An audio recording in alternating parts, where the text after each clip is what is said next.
अस्सलाम वालेकुम। Class pre 9 मैं नुमान अर्शद सेठी फ्रॉम क्रिएटिव स्कूल सिस्टम। आज जो बायो का हमारा लेक्चर है इसमें 2 किंगडम क्लासिफिकेशन के हवाले से हम पढ़ेंगे कि दुनिया में सबसे पहले जितने भी जानदार हैं उनको 2 हिस्सों में कैसे क्लासिफाई किया गया। तो ये सबसे ओल्डेस्ट सिस्टम है। इसके मुताबिक ऑल ऑर्गेनिज़म, मैंने आपको बताया था जब भी मैं ऑर्गेनिज़म का नाम लूँ तो उसमें दुनिया में पाए जाने वाले तमाम पौधे, तमाम जानवर, बैक्टीरिया, फंजाई वगैरह हर चीज़ आ जाती है। तो तमाम ऑर्गेनिज़म को 2 किंगडम में डिवाइड किया गया। एक किंगडम प्लांटिया रखा गया और एक किंगडम एनिमेलिया रखा गया। किंगडम प्लांटिया और किंगडम एनिमेलिया। किंगडम प्लांटिया में तमाम वो ऑर्गेनिज़म थे जो कि अपनी फूड खुद तैयार कर सकते थे। ठीक है, हवा, सूरज की रोशनी, फोटोसिंथेसिस के प्रोसेस से ये अपनी फूड खुद तैयार कर सकते हैं। और किंगडम प्लांटिया के अंदर पाए जाने वाले तमाम ऑर्गेनिज़म को ऑटोट्रॉफ्स कहा जाता है। फिर सुन लें, किंगडम प्लांटिया में तमाम वो ऑर्गेनिज़म शामिल थे जो कि प्रिपेयर कर सकते थे अपनी फूड और उसको स्टोर भी कर सकते थे। ऐसे जानदारों को ऑटोट्रॉफ्स कहा जाता है। जबकि किंगडम एनिमेलिया में वो जानदार पाए जाते हैं जो कि अपनी फूड खुद तैयार नहीं कर सकते, कैन नॉट प्रिपेयर फूड, बल्कि ये डिपेंडेंट होते हैं ऑटोट्रॉफ पे और इसीलिए इन्हें हेटरोट्रॉफ कहा जाता है।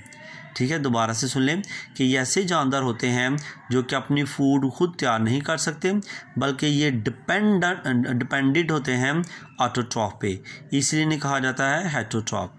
अच्छा, इस किंगडम क्लासिफिकेशन में 2 किंगडम क्लासिफिकेशन में तमाम बैक्टीरिया, फंजाई और एल्गी को किंगडम प्लांटिया के अंदर रखा गया।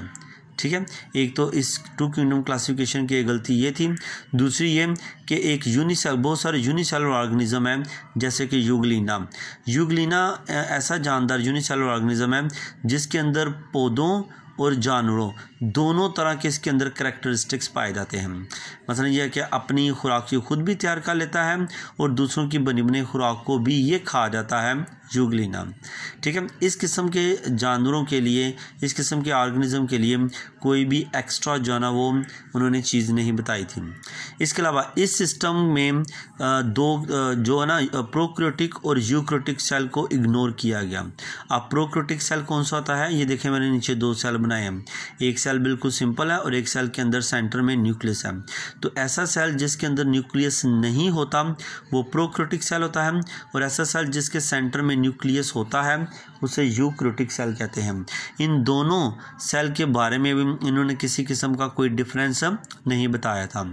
ठीक है, तो ये 2 किंगडम क्लासिफिकेशन, इसकी किसी भी चीज़ के अगर समझना है बेटा तो आपने बताना है मेन इसमें 2 किंगडम रखे गए, प्लांटिया और एनिमेलिया। इसके ऊपर जो एतराज़ात थे, फंजाई, एल्गी और बैक्टीरिया, इनको भी किंगडम प्लांटिया में रखा गया। जबकि यूग्लिना जो कि पौधों की तरह भी काम करता है और एनिमल की तरह भी काम करता है, इसको किसी भी ग्रुप में नहीं रखा गया और इसके अंदर प्रोकैरियोटिक और यूकैरियोटिक सेल को पूरी तरह से इग्नोर किया गया। ठीक है, जैसे मैंने ये पॉइंट में लिखा है इसी तरह से आपने पॉइंट में इसको याद करना है। यहाँ पे 2 पैराग्राफ दिए गए हैं, इधर से लेके इधर तक, इसको अपने पॉइंट बना लेने और फिर इस तरह से याद करना है, जल्दी याद हो जाएगा इस तरह से। ठीक है, किसी भी चीज़ की अगर आपको समझ ना आए तो आप मुझसे पूछ सकते हैं। अस्सलाम वालेकुम।